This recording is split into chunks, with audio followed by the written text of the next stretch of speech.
그럼 앞서 살펴봤었던 대통령의 담화 내용 배군 기자와 정리를 해보겠습니다.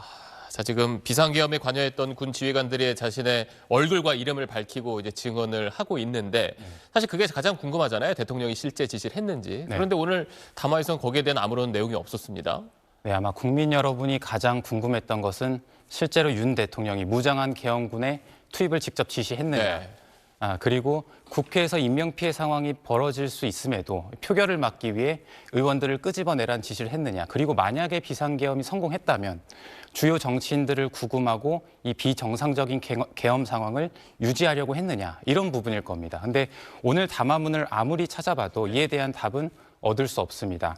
오히려 전국에 생중계되는 대국민 담화라는 형식을 빌려서 대통령이 향후 있을 것으로 보이는 자신의 내란 수괴 혐의 수사와 재판 그리고 이 탄핵 심판에서의 방어 논리를 적극적으로 전파하는 모습이었습니다. 그 방금 이야기한 것처럼 그 계엄을 해제할 수 있는 유일한 힘을 가진 국회를 과연 대통령이 막으려고 했느냐, 그런 지시를 했느냐, 이게 사실 가장 쟁점이고 궁금한 점인데 사실 그걸 뒷받침하는 정황들이 계속 나오고 있잖아요. 그런데 대통령이 오늘 얘기한 건 굉장히 다른 내용이 많았습니다. 네, 가장 충격적이었던 건 곽종근 특전사령관이 국회에서 한 증언이었습니다.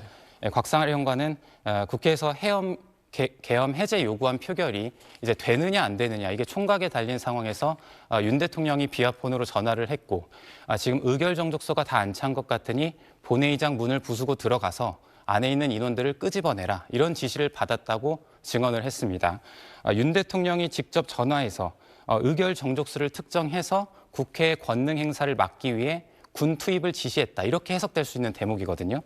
이 외에도 윤 대통령의 내란 혐의 수사와 재판에서 쟁점이 될 수 있는 내용과 폭로가 이 기사와 폭로를 통해서 계속 나오고 있는 상황입니다. 이런 상황인데도 담화에서 이미 1년 전에 벌어진 북한의 선관위 해킹 사건이나 그다음에 이재명 대표의 항소심 일정처럼 자신이 하고 싶은 말만 반복했고 이 정작 내란 혐의 쟁점에 대해서는 입을 닫았습니다.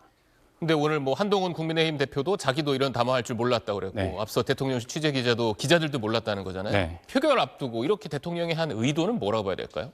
윤 대통령은 모레 국회에서 탄핵안이 가결되더라도 헌법재판소의 탄핵 심판 그리고 내란 혐의에 대한 수사와 재판 과정에서 법리 다툼이 충분히 가능하다고 판단하고 있는 것으로 보입니다.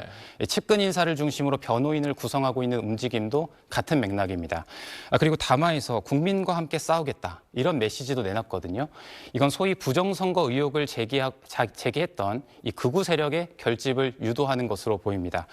걱정되는 건 윤 대통령의 이런 메시지가 모레 탄핵안 표결을 앞두고 거리에 나올 시민들 사이 충돌로 이어지지 않을까 하는 점입니다. 자신의 거취를 대통령이 정부와 여당에 일임하고 사실상 이선으로 후퇴하겠다는 담화를 발표한 지 닷새 만입니다. 그런데 다시 대국민 담화라는 형식을 이용해서 이 불법적인 계엄 선포를 정당화하고 또 그리고 국민의 불안을 가중시키고 혼란을 가중시키는 발언을 했다는 점, 요거는 이 진영 논리와 무관하게 비판받아야 할 대목으로 보입니다. 네, 알겠습니다. 배군 기자 오늘 소식 잘 들었습니다.